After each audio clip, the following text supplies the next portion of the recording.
Okay, so we'll be going over Jefferson's presidency. Jefferson becomes president after John Adams. And so we're going to look at what his presidency was like. The four main things we'll be looking at is his Lewis and Clark, Louisiana Purchase, Marbury versus Madison, and his domestic and foreign policy. So starting with the election of 1800, the election of 1800 is also known as the Revolution of 1800. This is because there was a peaceful transition between two political parties. So Adams was running for president, he lost, and he was part of the Federalist political party, and Jefferson was part of the Democrat-Republican political party. So John Adams accepted his defeat and stepped down, and there wasn't any rioting, there wasn't any violence, it was accepted that Jefferson won and the transfer of power went to him. So that doesn't sound like it's significant, but it is because this was kind of a moment that our new government had a test to see whether or not it would fail. And it survived, obviously, and it just showed a peaceful transition of power. So that's why it's known as that.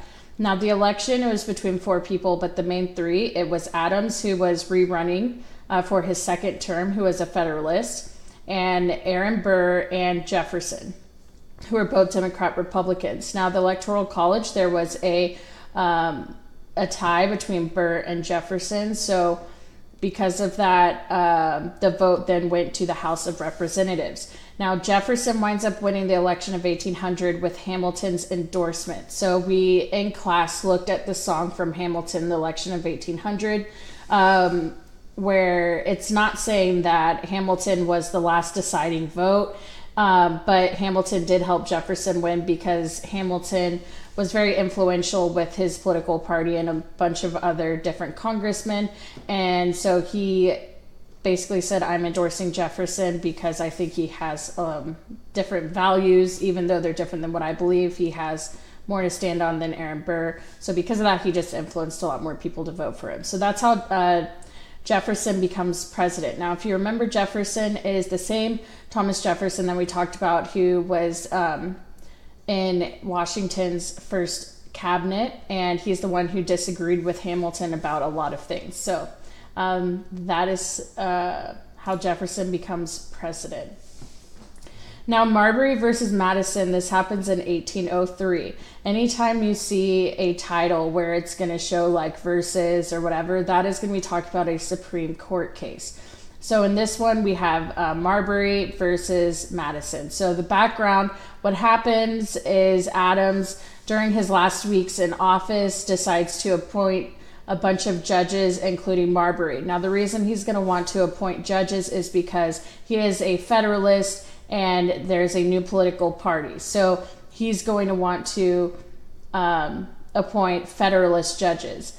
Now, once he makes these appointments, basically just pieces of paper that say, so-and-so is going to become a judge. Once something you need to understand, like it's early 1800s, so things don't happen quickly. It's not like an email that's sent or whatever. So it winds up not getting delivered, and Jefferson, once he becomes president, then refuses to deliver the appointment. So Marbury is justified in being upset because he was being told that he's going to be a federal judge. Now he's not. And I mean, that's going to be upsetting or whatever. So he takes it to the Supreme Court. And the issue we're looking at, does the Supreme Court have the power to hear more types of cases than just those the Constitution says it can hear? So the decision ultimately said no, the Supreme Court has the power to do whatever the Constitution says. Now, what that means is the significance of it. It ruled that the Supreme Court didn't have the power to deliver it because it's not stated in the Constitution. So ultimately, Marbury lost the case, and they said, we do not have the power to deliver that.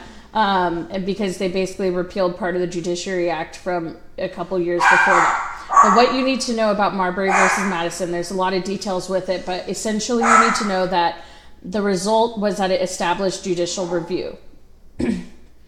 Now, this is going to be from the Chief Justice, John Marshall. He is the one who settled the case, and he said that since we don't have the right to deliver it, we only have the right to look at the Constitution and basically look at a law and decide whether or not it follows the Constitution or not. So that establishes judicial review. If you think judicial is like a judge and a review. So the judge is basically going to review different laws. So they interpret the Constitution, decides what it means. They stop the executive and legislative branches from doing things that go against the Constitution. Now, the significance of this is that it helped establish the judicial branches equal with the other two branches of government by giving it equal power. Now, Marbury versus Madison can seem a little overwhelming with information, and it may not seem as important, but the significance of this is huge because it gave the Supreme Court a lot of power, because essentially they can look at any law that's passed,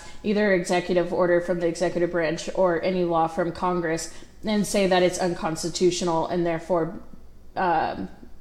is void and doesn't become a law. And that is a lot of power. And we can see the Supreme Court over time doing things like Brown versus Board of Education, Plessy versus Ferguson, where they made segregation legal and then repealing it with Brown versus Board of Education. So they'll make some very big decisions later on. Now, another thing Jefferson did was he bought the Louisiana Territory. Something you need to understand is Louisiana, as we know it today, it was a huge territory that took up about the size of the current United States that we have. So it wasn't just like a little Louisiana. So it's 1803, and this is a date you must memorize. You know, there's a couple of dates that you just need to know, and this is going to be one of them. Now, Jefferson wanted to expand westward, and this territory was owned by Spain, and they secretly sold it to France because France wanted to kind of build an empire here. Now, Jefferson offers a deal to France because he doesn't want them to stop from expanding. And in 1803, Napoleon offered to sell the land for $15 million. The reason he did that is because he is currently fighting the French Revolution, and they're going to war with Britain, and so they need money. So he was kind of desperate, so he decides to sell it. So that's the big thing about Louisiana Purchase. Now, because we have the Louisiana Purchase, it doubled the size of the United States, which is really important. And in 1804, Jefferson sent Lewis and Clark to explore the region, and this expedition laid the groundwork for future westward expansion of the U.S. So I'm sure we've all heard Lewis and Clark, Sacagawea, and so that was their journey. Now, with domestic policy, just to review, domestic means at home. So we're talking about policy that's dealing within the United States. So one term that you do need to know for years to come, you'll pretty much need to know all through high school as well with social studies, is laissez-faire economics. Now, what this means is that the government is not being involved with the economy, or it's hands off. So basically how we know the economy today, the government regulates things. They say you have to follow this law or that law. But what laissez-faire economics would say is that the government shouldn't be involved at all with anything in the economy. All right, so that's going to be Jefferson's view about the economy at this point. He is afraid of having a large government, so that's why he has this economic philosophy, because he doesn't want the government to become too involved. He wants a very, very small government. He also thought that the best government was the one that governed the least. Remember, that's from a primary source that we read. And so that's what he thought a good government was.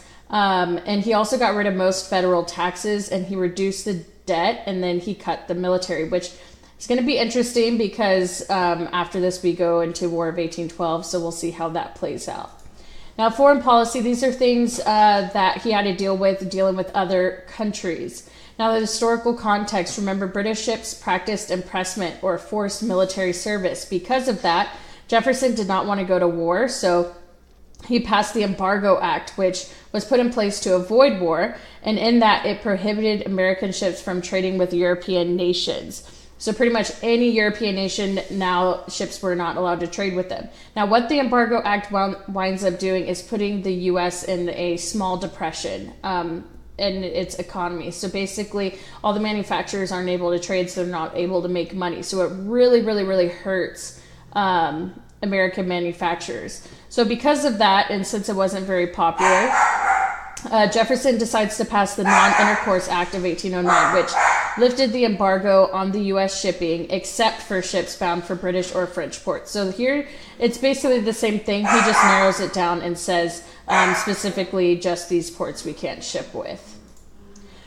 So that's pretty much it for Thomas Jefferson's presidency that you need to know for your test. Other than that, you need to complete all the assignments that are listed on Schoology.